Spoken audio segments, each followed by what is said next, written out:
తాకట్లో ఉన్న మీ బంగారాన్ని విడిపించి ఆ రోజు ఆన్లైన్ రేటుకి కొంటాం. Sharma gold company.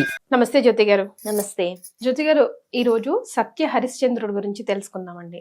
అంటే సత్య హరిశ్చంద్రుడు అనగానే సత్యమే పలుకుతాడు, ధర్మాన్ని ఎప్పుడు వదలలేదు అని. అంటే ఎంతటి ధర్మాన్ని ఆయన పాటించాడంటే చివరికి తన కొడుకు చనిపోయినా కూడా అక్కడ చిల్లర డబ్బులు వేస్తే కానీ నేను ఈ కార్యక్రమం చెయ్యను అని భార్యని ఇబ్బంది పెట్టిన సందర్భాల్లో తన తాలిబొట్టి నమ్మి మరి డబ్బులు తేవడం, ఇదంతా మనం వింటూ ఉంటాం కదా ఆయన స్టోరీలో. పైగా ఆయన మహారాజు, కానీ కాటి కాపరిలాగా ఉండవలసి వచ్చింది. సో పరిస్థితులు అలా దారి తీసాయి. అంత ధర్మాన్ని ఆయన పట్టుకుని ఉన్నాడు. సో ఆయన స్టోరీ ద్వారా మనం ఏం తెలుసుకోవచ్చు అంటారు? ఇప్పుడు సత్యము అలాగే ధర్మము ఎవరైతే పట్టుకుంటారో వాళ్ళకి ఎన్నో కష్టాలు వస్తాయి. ఇదే ముందుగా తెలుసుకుంటాం మనం సత్యహరిశ్చంద్రుని యొక్క కథ విన్నప్పుడు. ఏం వచ్చింది ఆయనకే అనిపిస్తూ ఉంటుంది. ఇట్ లాస్ట్ అడుగడుగునా కష్టాలే. ఎందుకు అంటే ఆయన సత్యం మాట్లాడతాడు, ఎందుకు అంటే ఆయన ధర్మం పాటిస్తాడు. అయితే పూర్తిగా ఆయన అంటే కొద్దిగా తెలుసుకోవడం వల్ల ఇలా చేస్తారా, ఎవరినైనా భార్యని ఆ సమయంలో కూడా అంటే అలా ఇబ్బంది పెడతారా, కొడుకు భార్య ఏంటండి, తన సొంత కొడుకే కదా, అదే తన కొడుకు కూడా కదా అసలు చనిపోయింది. అది కూడా అప్పుడు కూడా నాకు ధర్మమే అంటే అందులో మనకి ఒక విధంగా చూస్తే అనొచ్చు అనకూడదు కానీ మూర్ఖత్వమే కనిపిస్తుంది తప్ప అరే ఆయన ధర్మాన్ని పాటించాడే అని అనిపించదు కదా. చూసే వాళ్ళకైనా సమాజంలో అయినా ఆఖరికి ఆ భార్యకైనా కూడా అలాగే అనిపించి ఉండుంటది కదా. కానీ ఆవిడకి అలా అనిపించలేదు. ఆవిడ అసలు సతీ సావిత్రి. అందుకని అంటే ముందు మనం తెలుసుకోవాల్సిన విషయం లేకపోతే నేర్చుకోవాల్సిన విషయం ఏంటంటే సత్యంతో ఉండడం, ధర్మంతో ఉండడం అంత సులభమైన విషయం కాదు కదండి. అసలు అలా కష్టపడాలి. ఈ రోజుల్లో అయితే అసలే కాదు, కష్టపడాలి. కానీ కష్టే ఫలే అన్నారు కదా, అంత కష్టపడితేనే నిజంగా మనం విజయాన్ని సాధిస్తాం. మరి ఈయన ఏం ఫలితం పొందాడు అంత ధర్మాత్మగా ఉండి తెలుసుకుందాం. అయితే ముందు మనం మీరు ఇందాక అన్నట్టు ఆయన మహారాజు, ఆయనకి ఏ లోటు లేదు. అయితే ఒకరోజు పైలోకంలో ఒక సభ జరుగుతుందట. ఆ సభలో మాట్లాడుకుంటున్నప్పుడు ఎవరు ధర్మాత్ములు లేకపోతే ఎవరు చాలా సత్యాన్ని ధర్మాన్ని పాటించిన వాళ్ళు అనే మాట ఒకటి వస్తే భూలోకంలో ఈ హరిశ్చంద్రుడు, ఆయన సత్య హరిశ్చంద్రుడు, ఆయన చాలా గొప్పవాడు అనే ప్రస్తావన వచ్చిందట ఆ సభలో. ఆ సభకి ఎంతో మంది ఋషులు మునులు వాళ్ళందరూ కూడా వెళ్ళారు. వాళ్ళందరూ మాట్లాడుకుంటుంటే అక్కడికి విశ్వామిత్రులు వారు కూడా వెళ్ళారు. వెళ్ళిన తర్వాత ఓహో నిజంగానే సత్య హరిశ్చంద్రుడికి అంత గొప్ప స్థానం ఉందా అని అడిగితే అవును అని పైలోకంలో అందరూ మాట్లాడుకుంటున్నారు. ఆయన అంటే ఆయన పాటించిన ధర్మం సత్యం అది వేరు అని అన్నారు. సరే మరి నేను పరీక్ష చేయడానికి వెళ్ళాలనుకుంటున్నాను, నేను ఆయన దగ్గరికి వెళ్ళి నేను పరీక్ష చేస్తానన్నారు విశ్వామిత్రులు వారు. అయితే ఇక్కడ విశ్వామిత్రుడు అంటే ఆయన బ్రహ్మర్షి, ఆయనకి ఏదో ఈర్ష్యతోనో ద్వేషంతోనో కాదు, కొన్ని పరీక్షలు ఉంటాయి. అలాంటివి జరిగినప్పుడే ఆ వ్యక్తిత్వం అన్నది బయటపడుతుంది. అయితే కొంతమంది మహాభక్తులు ఉంటారు, మహానుభావులు ఉంటారు, వాళ్ళ గురించి అందరికీ తెలియాలి. ఎందుకు అంటే వాళ్ళ వ్యక్తిత్వం బయటపడితే మనం అందరం కూడా నేర్చుకుంటాం.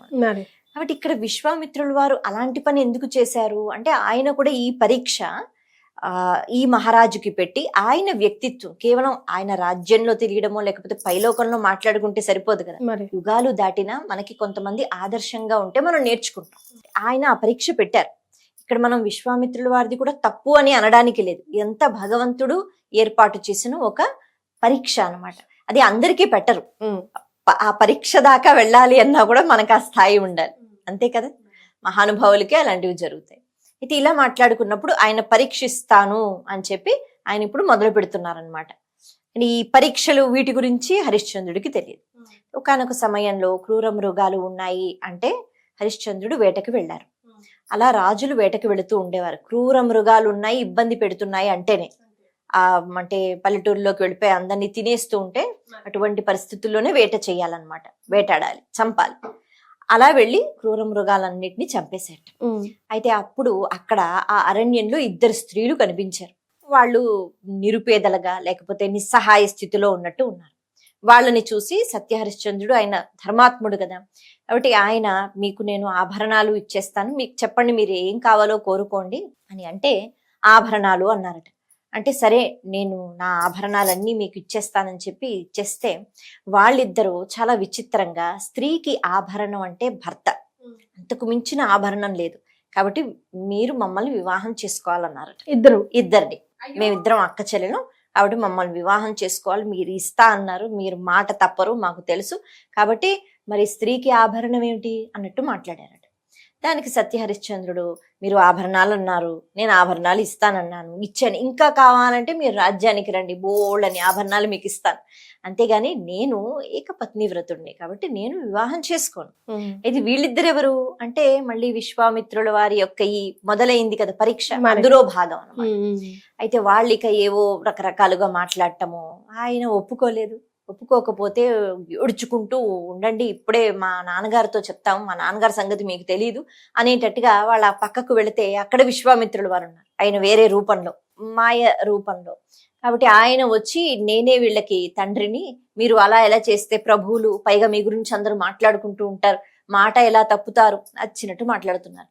వాళ్ళతో ఏదో తగాదాగు తిగి వాళ్ళ మీద ఒక్క బాణ ప్రయోగం చేస్తే వాడు చచ్చిపోతారు. కానీ అలాంటి గుణం కాదు సత్యహరిశ్చంద్రుడు.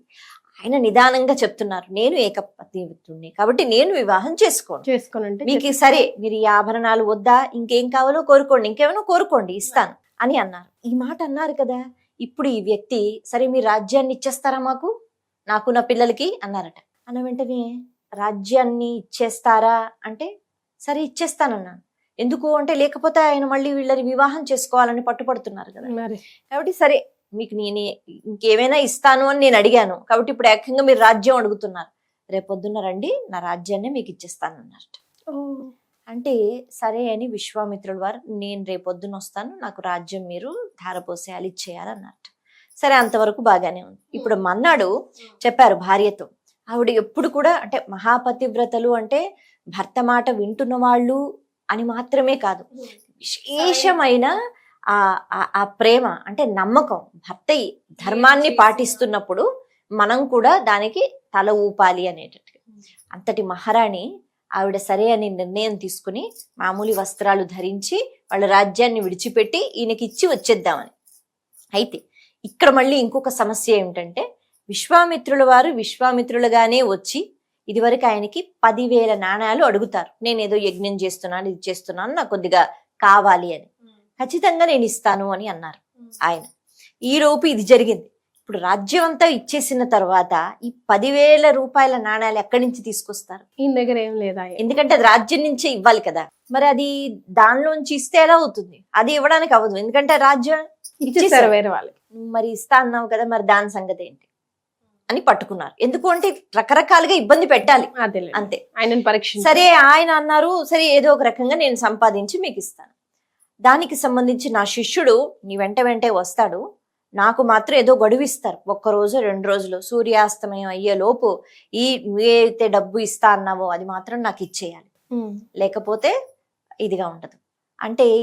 ఒక శిష్యుడి రూపంలో ఒక వ్యక్తి వీళ్ళ వెనక వెళుతున్నారు. ఇప్పుడు వీళ్ళు ఎలా సంపాదిస్తారు? అప్పటికప్పుడు సరే ఒక 2-3 సంవత్సరాలు అంటే సరే ఏ కూలి పనులు ఏవో చేసుకుని ఇవ్వచ్చు, కాదు కదా, 1 రోజు గడువు ఉంది, అప్పటికప్పుడు 10,000 ఇవి నాణాలు, బంగారు నాణాలు ఎక్కడి నుంచి వస్తాయి? అప్పుడు భార్య ముందు చాలా మంది అంటూ ఉంటారు, భార్య నమ్మేశాడు. కాదు, ఇప్పుడు చంద్రమతి ఆలోచిస్తుంది, నా భర్త ఈ సత్యవ్రతం ఏదైతే ఉందో, లేకపోతే ఆయన పాటించిన ధర్మం ఏదైతే ఉందో అది పోకూడదు అంటే నేనేం చేయగలుగుతాను? కాబట్టి ఆవిడ అంటుంది, ఇప్పుడున్న పరిస్థితులు ఆవిడ దగ్గర కూడా ఆభరణాలు ఏం లేవు, ఉన్నవన్నీ ఇచ్చేసి వచ్చారు.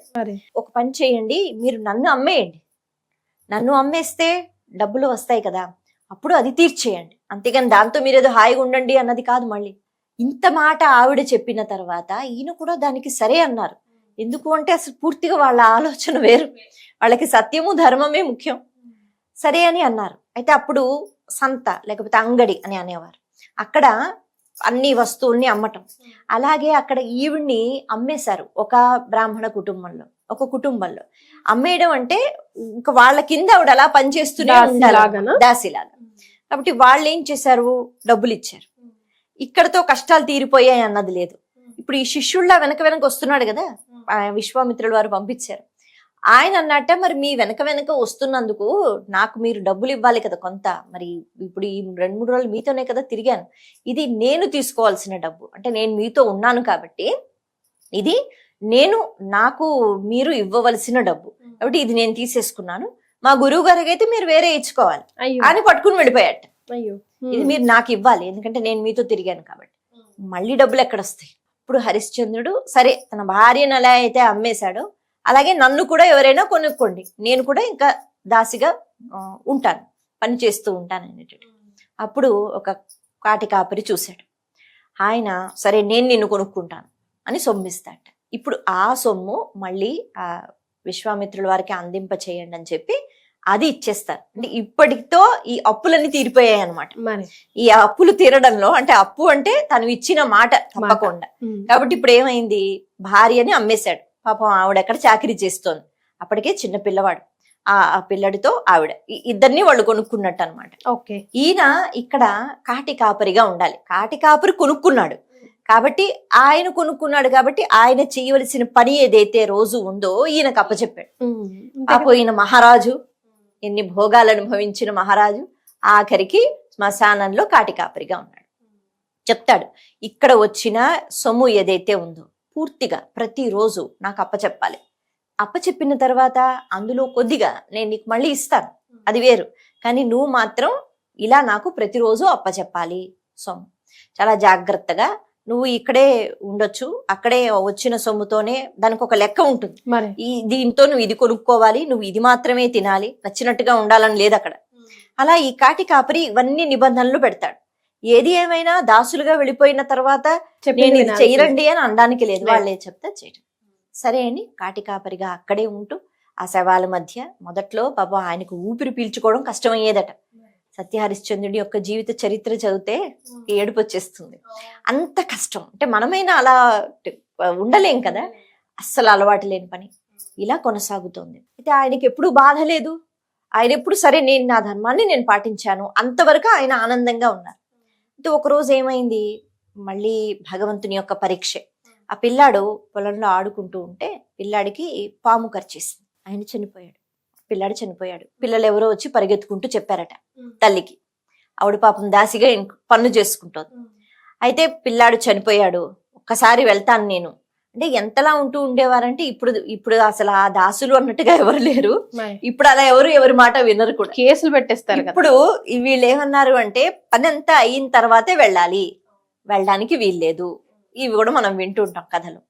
సరే అని ఈవిడ అంతా పని చేసుకుందట పాపం. అన్ని పనులు చేసుకున్న తర్వాత ఇప్పుడు ఆ పిల్లాడి దగ్గరికి వెళ్ళి, అప్పటికే విషయం అంతా అయిపోయింది కాబట్టి చనిపోయాడు పిల్లాడు. ఇప్పుడు ఏం చేస్తారు, తర్వాత అంత్యేష్టి సంస్కారం చెయ్యాలి కాబట్టి ఇప్పుడు ఈ పిల్లాడిని ఎత్తుకుని గబగబా ఆ శ్మశానం దగ్గరికి వచ్చింది ఆవిడ. ఇప్పటిలా కాదు కదా వీధికి ఒకటి ఉండడానికి, ఇప్పుడు ఊరికి ఒకటే శ్మశానం. అక్కడికి వచ్చిన తర్వాత ఆవిడ అప్పుడు చూసింది, ఆవిడ ముందు అమ్ముడు పడిపోయింది కాబట్టి ఆవిడికి తెలియదు ఒక కాపరిగా ఉన్నాడు అని కూడా ఆవిడికి తెలియదు. మధ్యలో మాటలు అవేం లేవు కదా. కాబట్టి ఆవిడ పోల్చుకుంది ఆ భర్త కాటకాపరి. అయితే కొన్ని కథల్లో మనకి ఏం చెప్తారు అంటే, ఇంకా ఆయన అలా ఉంటూ కూడా పెద్దగా ఆవిడికి ఆ సమయంలో అంత దృష్టి లేదు. ఒకటి కొద్దిగా సాయంత్రం సమయం అయిపోతుంది, మరి ఎలాగైనా ఆవిడ బాధలో ఆవిడ కొడుకు పోయాడు అని పెద్దగా ఆవిడ పట్టించుకోలేదు అని కూడా చెప్తారు. ఏది ఏమైనా ఆవిడ వెళ్ళి ఈ నా కొడుకు ఇలా చనిపోయాడు ఇలా చెయ్యాలి అంటే పట్టించుకోలేదంటారా మీరు? భర్త అని అంతగా ఆవిడ పోల్చుకోలేదు ఆ సమయంలో. ఓకే, కొన్ని కథల్లో మనకి ఇలా ఉంటుంది, కొన్ని కథల్లో అలా ఉంటుంది. అంటే ఆ సన్నివేశం వేరు కదా. అక్కడ ఆవిడ విపరీతమైన బాధలో ఉంది.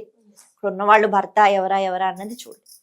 అయితే విచిత్రం ఏమిటి అంటే, ఆయన అంటాడు డబ్బు లేనిదే ఈ పని నేను చేయలేను, డబ్బులు ఇవ్వాలి, ఎందుకంటే ఆయన కోసం కాదు కదా, ఆయన అప్పచెప్పాలి ఆ కాటి కాపరికి. ఇది నాది కాదు, నేను ఇక్కడ పని చేస్తున్నాను కాబట్టి నేను అప్పచెప్పాలి, కాబట్టి మీరు ఎలాగైనా తీసుకురావాలి, నా దగ్గర డబ్బులు లేవు అని అంటుందట ఆవిడ.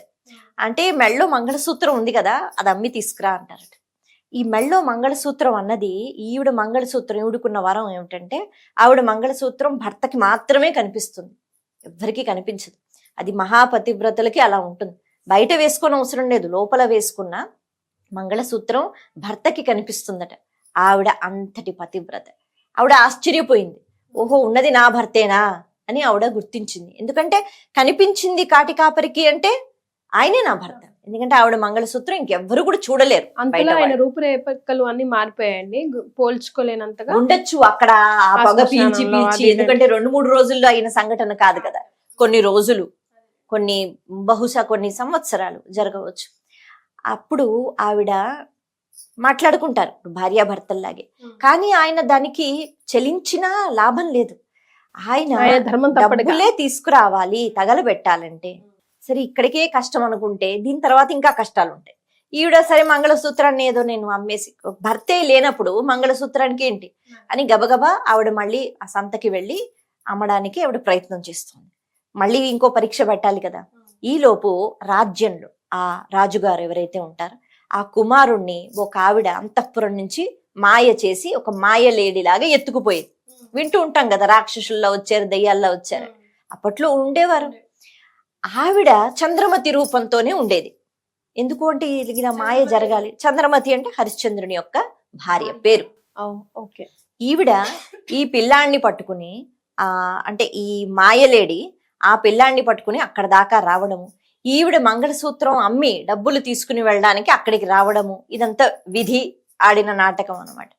రాజభటులు వెనక వెనక పరిగెడుతున్నారు. ఇప్పుడు చూశారు చంద్రమతి రూపంలోనే ఉంది కదా, కాబట్టి చంద్రమతిని పట్టుకున్నారు. అయ్యో, నువ్వే ఈ పిల్లాడిని తీసుకున్నావు. ఆ పిల్లాడు అక్కడ పడి ఉన్నాడు. ఆ పిల్లాడు ఏదో శవంలా పడి ఉన్నాడు. రాజుగారి కొడుకుని ఈవిడ చంపేసింది. ఇంకేముంది, ఆవిడ బంధించి పట్టుకెళ్ళిపోయారు. ఆవిడ చెప్తున్నారు నాకు సంబంధం లేదు, నేను నా కొడుకు చచ్చిపోయాడు శ్మశానంలో, అక్కడ నేను అది దహనం చెయ్యాలని నేను ఇక్కడికి వచ్చాను. ఆవిడ మాట వింటలేదు. ఎందుకు అంటే అదే రూపంతో ఈ మాయలేడి వచ్చింది కదా. ఇప్పుడు ఆవిడని తీసుకుని వెళ్ళిపోయారు. మరో మాట లేదు. ఆవిడికి శిరచ్ఛేదనం అంటే ఆవిడని చంపేయాలి. ఇది రాజుగారు, ఎందుకంటే కొడుకు ఇంకా చచ్చిపోయాడు కదా, కాబట్టి ఆదేశం వేసేసారు. వెంటనే అయిపోతాయా అప్పట్లో శిక్షలు. ఇప్పుడు ఈవిడ్ని పెట్టారు. మరి ఈ నరకటం ఎవరు చేస్తారు అంటే అప్పట్లో కాటి కాపరే చేసేవారు. సరే పిలిపించండి అన్నారు. మళ్ళీ సత్యహరిశ్చంద్రుడే వచ్చాడు. ఆయన చూశాడు, ఆశ్చర్యపోయాడు. ఏంటని అడిగాడు. నాకేమీ తెలీదు, నేను అక్కడికి వెళ్ళాను మంగళసూత్రం ఇవ్వటానికి, ఈలోపు వీళ్ళొచ్చి నన్ను పట్టుకున్నారు అని అన్నారు. మరి ఆయన చెప్పినా ఆవిడ చెప్పినా వాళ్ళెవరు వినరు కదా. ఆయన చెప్తారు, లేదండి ఈవిడ వచ్చారు, ఇక్కడ వాళ్ళ అబ్బాయి చనిపోయారు, ఏ మాట వినలేదు. సరే ఇప్పుడు ఈయన పని ఏమిటి, నీ ధర్మం ఏమిటి, నువ్వు ఫస్ట్ అంటే ఈవిడ్ని నరికేయాలి కదా, రాజుగారి ఆజ్ఞ. సరే దానికి కూడా ఆయన ఇక నరకటానికి సిద్ధమయ్యారట. అంటే ఇప్పుడు ఈయన పని ఏమిటి అంటే ఇప్పుడు ఈ చేతులతో భార్యను చంపేస్తారు. ఆ తర్వాత మరి ఆ కొడుకు దహనం సంగతి తర్వాత విషయం. ముందైతే ఈ పని చేయడానికి ఆయన సిద్ధమైపోయారు. ఎందుకు అంటే ఇప్పుడు కూడా రాజాజ్ఞ, నేను కాటకాపరిని, కాటకాపరే ఆ పని చెయ్యాలి, కాబట్టి నేను చెయ్యాలి. అలా నరుకుతుంటే అప్పుడు వచ్చేసారట దేవతలందరూ. పరా బాబు నీకు ఒక దండం. నరిపాడు కదా జ్యోతి గారు మీరు, ఇంతకి ఆవిడ చచ్చిపోద్దా బతుకుద్దా అని. అంటే అలా ఉంటుంది ఆయన కథ. వాళ్ళందరూ వచ్చి ఇప్పుడు మనం అనుకున్నట్టే, బాబోయ్ ఇంకా ఆపండి, ఇంతగా అసలు ఎవ్వరు ఉండరు, ఇలాగ పాటించిన వాళ్ళు ఎవ్వరు ఉండరు, మీకు ఒక నమస్కారం, ఇదంతా విశ్వామిత్రుల వారు వెంటనే వస్తారు, ఇదంతా నీకు పెట్టిన పరీక్ష, కాబట్టి ఇప్పుడు ఈవిడ నువ్వు నరికావా, ఇంకంతకంట ఘోరం ఇంకొకటి ఉండదు, ఇంకా మేము చూస్తూ ఊరుకోం, కాబట్టి పెద్దగా పూల వర్షం కురిసిందట. ఇక ఆపే ఇప్పుడు మీ అందరినీ చక్కగా శరీరాలతో దివ్యలోకానికి తీసుకుని వెళ్ళిపోతారంటే వాళ్ళు ఇంకా అటువంటి మహానుభావుడు కదా, కాబట్టి భార్యతో పాటు పిల్లాన్ని కూడా బ్రతికించారు. అంతా వీళ్ళ మాయే కదా, కాబట్టి పిల్లాన్ని బ్రతికించారు. ఇదంతా ఇప్పుడు నువ్వు ఎలాగైనా నువ్వు గెలిచావు, నీకు చిన్న పరీక్ష అని ఏదో మాట్లాడుతున్నట్టు. మొత్తానికి ఇప్పుడు ఒక రథం వస్తుంది, ఆ రథంలో ఎక్కి పైలోకానికి వెళ్ళిపోవచ్చు అంటే అప్పుడు సత్యహరిశ్చంద్రుడు అంటాడు, అలా ఎలా వెళ్ళిపోతామండి, ఇప్పుడు మేముగా లేము, నేను కూడా దాసి కాటి కాపర్ని అడగాలి, అలాగే వాళ్ళ ఇంట్లో ఒక కుటుంబంలో ఈవిడిని నేను అమ్మేశాను, కాబట్టి ఈవిడ వెళ్ళి అడగాలి, వాళ్ళు ఒప్పుకుంటేనే అప్పుడు మేము వస్తామన్నారట. అయ్యో పిచ్చోడా ఏం మాట్లాడు, భగవంతుడు వచ్చి నేను మీరు హాయిగా స్వర్గానికి వెళ్ళిపోవచ్చంటే నా దగ్గర భగవంతుడు ఉన్నాడు అని ఆయన అంటలేదు, నేను అమ్మేశాను కదా, ఇప్పుడు వాళ్ళ ఇష్టం, అప్పటికి కూడా వాళ్ళు పంపాలి మావిడిని, అలాగే నన్ను పంపాలి, మా ఉన్నాడు కదా కాటి కాపీరి, ఆయన నేను అడగాలి, వాళ్ళు ఒప్పుకుంటేనే మేము వస్తాం, లేకపోతే మేము ఇలాగే జీవితం గడుపుతాం అన్నట్టు. ఆయన అలా ఎవరైనా ఉంటారా, ఉన్నాడుగా ఆయన ఉన్నాడు. అప్పుడు విశ్వామిత్రుల వారు అంటారు, ఇప్పుడు ఇంతకీ నువ్వు ఎక్కడ అమ్మేవు, ఎవరు కొనుక్కున్నారు, వాళ్ళు ఎవరో కాదు ఈశ్వరుడి పార్వతి యొక్క అంశ, అంటే వాళ్ళే అలా వచ్చారు ఈవిడ్ని కొనుక్కోవటానికి, లేకపోతే మహాపతివ్రతని ఆవిడ్ని ఎవరు కొనుక్కుంటారు, ఎవరు ఊరుకుంటారు, ధర్మం ఊరుకోదుగా. అయితే సహనం ఉండాలి, ఇంత విన్నప్పుడు మనకే బాధగా ఉంటుంది. సరే ఇప్పుడు ఈ కాటి కాపరి ఎవరు నిన్ను కొనుక్కున్నారు, ఆయన ఎవరు అనుకుంటున్నావు, ఆయన యమధర్మరాజు, ఆయన వస్తాడు, యమధర్మరాజే మృత్యుదేవత కదా, ఆయన వచ్చాడు. ఆయన వచ్చి నీ కొనుక్కుంది నేనే కాబట్టి నేను ఒప్పుకుంటున్నాను. అలాగే ఈశ్వరుడు పార్వతి మీ ఆవిడని తీసుకుని వెళ్ళారు వాళ్ళ ఇంట్లో పనిచేయటానికి. ఆవిడ దాసిగా చేసింది ఎవరికో కాదు, ఈశ్వరుడికి పార్వతి కింద సేవలు చేసి అన్నారట. ఇంకింతకన్నా ఏం కావాలి?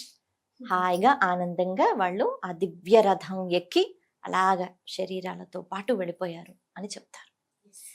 అయితే సత్యము ధర్మం పాటించడానికి ఓర్పు సహనం ఉండాలి. అంతలా ఇప్పుడు మనం ఉండలేకపోయినా చాలా వరకు ఆ సహనంతో ఓర్పుతో లేదు నాకు మంచి జరుగుతుంది అని అనుకుంటే ఖచ్చితంగా చివరికి మంచి జరుగుతుంది. కాకపోతే అంత సహనం ఇప్పుడు మనకి లేదు. అంత పేషెన్స్ మనం ఉంటామా అన్నది మనల్ని మనం ప్రశ్నించుకోవాలి. రైట్ జ్యోతి గారు, సూపర్ స్టోరీ అండి. ఒక సస్పెన్స్ థ్రిల్లర్. అంటే అన్ని యుగాలు దాటినా మనము హరిశ్చంద్ర అనే పేరు వింటే మనకు ఆ మహారాజే గుర్తొస్తారు. అంటే ఎటువంటి సత్యం అన్న పేరు ముద్ర వేశారు ఆయన మన జీవితాలలో. 100%. Thank you so much.